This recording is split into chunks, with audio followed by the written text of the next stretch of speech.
એ અધૂરું રહી ગયું છે. હું વિનંતી કરીશ આ સૌરાષ્ટ્રને જ્યાં મીડિયા જ્યાં જ્યાં સુધી પહોંચે ને આવી દીકરીને માતાઓને હું વિનંતી કરીશ કે આવી દીકરીઓને નોંધ લેવી જોઈએ.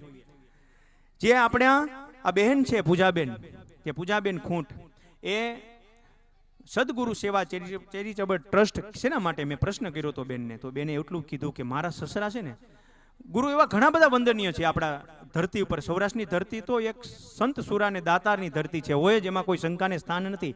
પણ જેના સસરાની અંદર એને ગુરુ દેખાણા છે, જેના સસરાની અંદર જે ગુરુ દેખાણા હોય ને ભાઈ, એ જોરદાર તાલીઓના નાદથી આપણે આ વંદનીય છે બેનને. હું તો મારા બેનને વંદન કરું છું, કારણ કે કોઈ પણ જગ્યાએ અત્યારે સસરાને સાસુને રાખવા પણ તૈયાર નથી. આ જાહેરમાં હું બોલું છું જવાબદારી પૂર્વક, નથી ગમતા અત્યારે.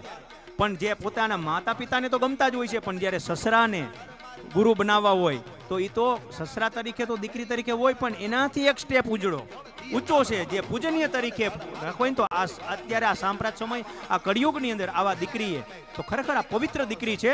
આ દીકરી આપણી એટલે કે ખૂંટ પરિવારના વહુ છે, ખૂંટ પરિવારને પણ ગૌરવ લીધા જેવો છે. આપણે એને ફરીવાર જોરદાર તાલીઓના નાદથી બેનને વધાવીએ, કારણ કે આ દરેક જ્ઞાતિના દરેક આપણા ભારતના જ્યાં જ્યાં મીડિયા પહોંચે ત્યાં હું એને જવાબદારીપૂર્વક કહું છું કે આ દીકરીની પ્રેરણા લ્યો. આ દીકરી છે, સામાન્ય દીકરી નથી, આ માણસ તરીકે નથી, સ્ત્રી નથી, આ નારી શક્તિનું પ્રતીક છે.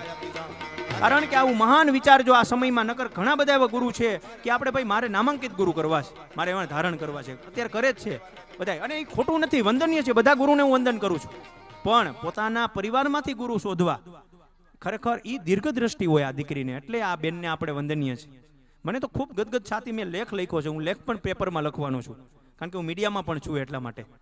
એટલે આ બેનને વંદનીય છે.